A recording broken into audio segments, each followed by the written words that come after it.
Hey, what's going on, guys? It's Joe from Gadgetry Tech, and chances are you found this video because you have a PlayStation 5 and your DualSense controller battery life sucks, or you just want a more effective charging solution that looks nice. I fall in that first camp. My batteries seem to not last that long on DualSense. It's been super frustrating, and there's some battery packs that attach to them, but it changes the ergonomics of the controller.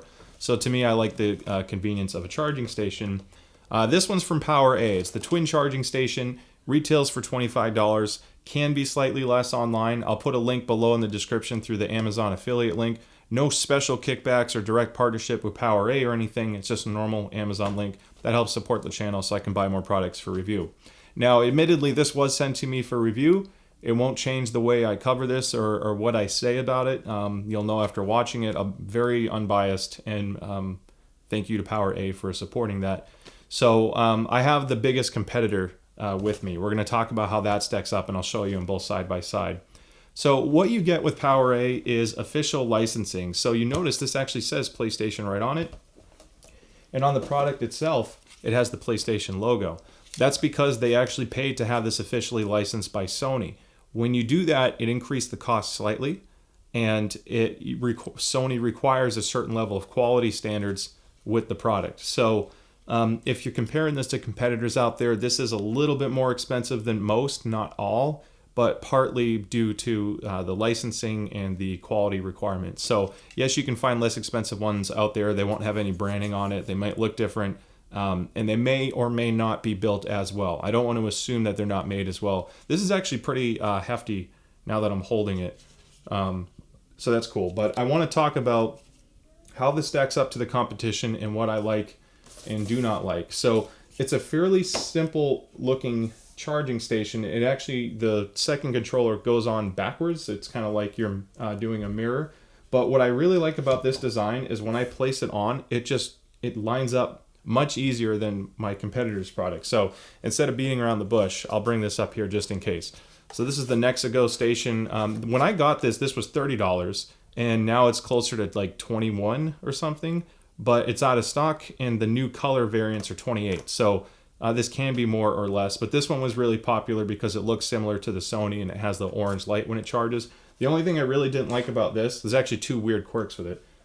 When you charge it, you really have to line it up. You can't just, like, when it's in a cabinet, it doesn't easily line up every time. This one, because of the hinge design, it actually connects really well, and I'll show you the difference. So the way this one works, this is the Nexigo version.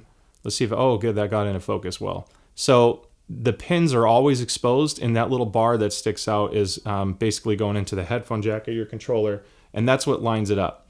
Now on the PowerA version, you have this really nifty, let's see how well I can get that, perfect. There's a little door almost, it's like a hinge that exposes the pins.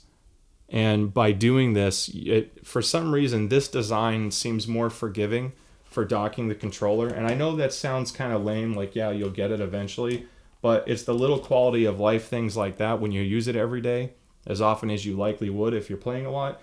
I love how easy that is. Now, very different design. This is obviously a little bit taller, whereas when you put the controller on this one, the controllers stay flatter. So that's Nexigo versus the PowerA as far as design and ergonomics. Now, there's a big change to the way these are powered, and that's probably the most important thing to discuss here because a lot of people don't expect this. So the PowerA version has a standard AC with a barrel connector, AC plug on one side to DC, and then it has a barrel connector on the other side. This one outputs, and I'll explain why this is important. It is 5.3 volts at 2 amps. The Nexigo is 5 volts at 3 amps. It does a 700 milliamp output per controller, so 1.4 amp output. The problem is a lot of people like this one because it's USB and they plug it in to the PlayStation directly. When you plug it into the PlayStation directly, you're cutting your power output in half. The controllers charge much slower. So while this USB-C port is convenient and versatile, it doesn't charge that quickly. Now the PowerA one, they got that out of the equation because I don't know if they just don't want to put too much strain on the PlayStation 5's USB port itself, because that can mess up external hard drives if you're sucking up too much power. The output amperage is shared between the USB ports. So if you're charging controllers, that might mess up other things. So I like that PowerA just got that out of the equation. This does charge faster than the Nexigo product, especially when the Nexigo product is connected to USB. It's very comparable from a dead controller to fully charged when this is on AC and the Nexigo is using the included AC adapters. So if anyone was concerned about charge rates and why this comes with an AC outlet, I just want to say that's the biggest reason. So don't be surprised and just expect that you have to plug this into the wall. So the only other thing that's kind of odd is the power jack is actually in the center of it. However, there is a little cable guide underneath, so I'll put that there.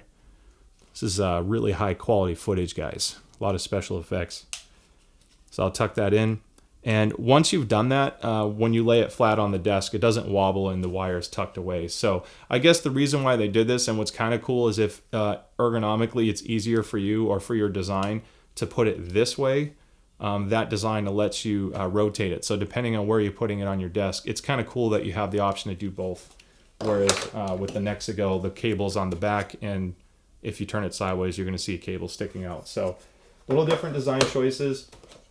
I'm not going to drag this out and waste your guys' time. That's basically the gist of it. You know the pros and cons. I think really at the end of the day, it may come down to style preference, but I can tell you PowerA's got more of the quality stuff covered, and that's why they charge a little bit more typically. This is actually pretty well priced considering it's a licensed product. It even comes with a 2-year warranty. So I like it. I use both. I have more than one PlayStation, so this is the one I'm using in my room now because I put it on the dock and remove it often. And to me, that alone is worth it. So anyway, I hope you guys found this helpful. If you have any questions, shoot me a comment below. Don't forget to like and subscribe. We have a lot of content coming out that's varying from gaming to audio, home tech, whatever it may be. The only other thing I want to mention is Sony has new controller colors out, new plates for PlayStation 5. I haven't heard anything about this coming out in different color variants. It's all white right now. This is as of early January of 2022. So if I'm wrong soon, sorry. But as of the time of this review, this is what they make. Now, I know PowerA or Nexigo is starting to make color variants that match the controllers, but at the end of the day, it's not going to affect the functionality. So anyway, with that being said, thank you guys again, and I'll catch you next time. Later.